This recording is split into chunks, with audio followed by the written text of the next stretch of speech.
Alrighty, hello 8th graders. We're going to get through a good chunk of these and then probably finish these notes up next week. So we'll get to the start of the civil rights stuff today, hopefully. And then we'll finish civil rights out next week. And then the rest will just be out of the book. Unfortunately, we're not going to have a lot of time to cover Vietnam as much as I would have liked, or the things after. Unfortunate. Not an ideal educational situation. We'll put it that way. I'll save my rant about that for the next video, the final video. Okay. So we left off, we talked about baby boomers. All these new families being made. Americans moving to what they call the Sun Belt, right? Which is still areas that are growing in the United States today. Areas in the South, areas in the sort of the Southwest area. These good climates, it's warm, it's nicer. We have a Highway Act that is signed. That includes billions of dollars to lay highway systems across the United States, quality roads, things that are going to make travel easier for people. We also have the creation of these mass-produced suburban areas. So Levittown's an example of this. These are suburbs, right? Areas outside the city. And they become hugely popular. It's this idea of like creating mass-produced homes that all kind of look the same and they're all built the same way, and it's popular for a lot of reasons, because some people they understand that sort of city life versus the suburb life is very different. You have a lot more opportunities available. It does increase your commute to work. If you still live in the city, you have to drive in, right? But there is some appeal to these newly growing suburbs, and they're huge economically, even still today. Like suburbs outside places like Chicago, you have these towns that have a lot of wealth because you have a lot of higher income people who are still working in the city, being paid city level wages, who then come back out to these suburbs to live where prices are cheaper. So you kind of get more use out of your money that way, right? Because if you live in Chicago, you have to be paid a lot, because living even in a cheap tiny little apartment in Chicago costs way more than it does in the middle of Illinois, right? So a huge bonus to these idea of suburbs is like you get that city level money, but you're paying more central Illinois level, prices for things, which is really a massively appealing deal, right? So in terms of like why would people do it, there's a number of reasons, right? Things that maybe we kind of take for granted sometimes. The idea of like having a lawn, having a driveway, right? Having a larger house where you can have electric appliances and more luxury machines. And if you live in a city like Chicago or New York and your kids participated in a sport, it had to be like indoor sports, right? You didn't have a lot of kids going out and playing soccer. There was literally just like the park in the city, and that's it, right? In these suburbs, you could have parks all over the place. You could have a lot of opportunity for children to participate in sports and things. And the idea that like a majority of wealthy people moved to these suburbs meant that the communities as a whole were better, right? If you have a ton of rich people living in a community, in general, that means you're going to have less crime, right? We've talked before about sort of the statistics of education and wealth and crime, right?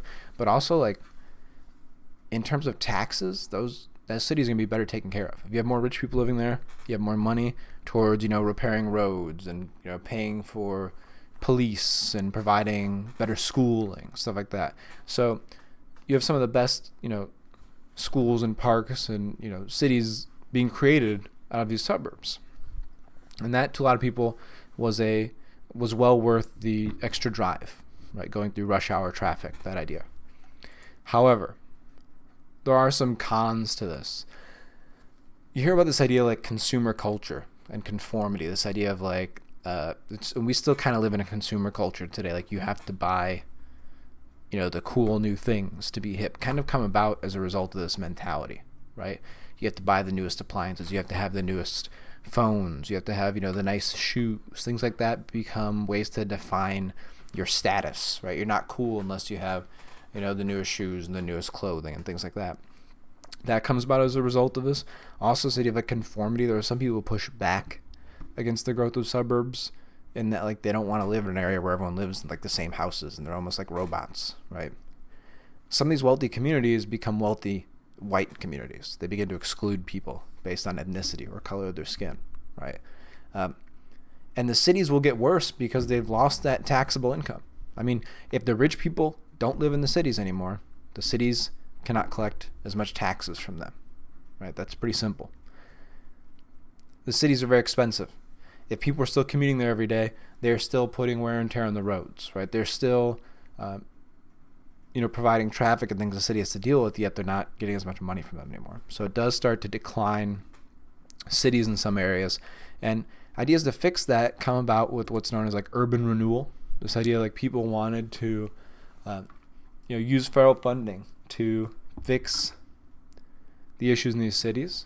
But we find that was kind of hit and miss, that there was some corruption in these urban renewal programs, that literally people in charge were just pocketing money. They were going with construction companies that gave them what are called kickbacks, right? Like they gave them money for the construction company cuts corners and gives the guy a bribe of some of that money back. You've got organized crime getting involved in some of these areas, like mafia level decisions being made and where the money's being spent. You also just have general poor spending. Some of these organizations being put in charge of renewing these cities are not spending it as wisely as they could. And the result is that some cities did okay, even though people were leaving en masse, whereas others really struggled. Right? And it just depended on, who was in charge or who was spending the money at the time period. But not a perfect system. Clearly there was a loss felt there, right, with people leaving the cities. You also have what's called, the rise of pop culture at the time period. The end of the 1950s, 90% of households had a television. And that created a whole new culture of advertisement, ways to get to consumers, to get them to spend money, to target them, entertainment. I mean, the fact that more Americans watched I Love Lucy than the president's inauguration is a pretty big shift in the American culture, right? It seems, in some ways, it kind of seems sad, right? That more people watch a TV show than the president's inauguration. Those numbers are still like that now today, right? People would rather watch movies and TV shows and things on the internet than, what they consider to be boring government stuff, right? It all starts around the 1950s. You have new, musical styles like jazz and rock and roll begin to sweep the nation. People begin to listen to these types of music. It's the same way the radio sort of took off. At first, like one or two households in a block had a radio, then everyone had one. It's the same thing with the television. My grandparents used to tell me, when I was little, about how they'd, one of the first families in the block that had a TV, they would invite everyone over. And they would all go over and, watch, a show on TV at, one of their neighbors' houses until other people got it. And that's something, obviously, when we all have phones, things that have screens nowadays, is something that we take for granted now. But, think about the impact that's had on American culture since the 1950s. We have definitely changed a lot with our access to all these forms of media, music, and movies, and TV. And with that comes advertisement, right? In all forms. It's everywhere. That's a multi-billion-dollar industry now. It comes about because of this stuff. It would not exist without things like the television. Now, there are also people who are critical of this pop culture, right? You still have women who are obviously frustrated with what society is expecting of them. They don't like that there's this idea of what's considered traditionally women's work, right? Expecting to, once you get married, to quit your job. There are women who think that these norms, these things that are expected of them, shouldn't be that way anymore, right? You have minorities, people who are not at this time period the traditional white Americans, right, who watch television or these new movies and things, and they're being ignored by main culture. That in TVs and movies, they see it almost overwhelmingly majority just white people in these films and movies are not being represented, right? That's changed a lot nowadays when you look at movies and things, but it was definitely a different time, and it's easy to be critical then, right? If you're Hispanic or an Asian American, and you're turning on TV as a young kid and all you see are just white people, it's kind of sending, certain messages to what is expected of you, right? What you can and can't achieve. In some cases, we also have books and TV that had what's pictured here, rebellious characters, people going against the culture of the time, the counterculture idea, the same thing as later on hippies, right? You have this idea of beatniks, people who are pushing against what's considered the norm, right? And for some, that's a way for people to identify with these movements that they kind of felt before, sort of leaving them out, right? Now, that's a little bit about pop culture. Switching gears to the civil rights movement, we did talk about at the start of this period in the 1950s, you have heavy segregation in schools in the North and South. Segregation meaning that black and white children did not attend the same schools in almost the entirety of the United States. And what that means is in theory, segregation was supposed to be equal. That you could have black schools and white schools, and as long as they both provided education, at the end of the day, it didn't matter. But they weren't really equal. If you looked at the funding, black schools got significantly less funding than white schools. In some areas, black schools were still like an old school house where you might have one person teaching kids of all ages, whereas like these white schools, and sometimes even the same town, would be more like a traditional school today with, grade levels and, dozens of teachers. And, people looked at that and they said, how is that fair that in the same town where these schools are supposed to be publicly funded, you have schools that are so different?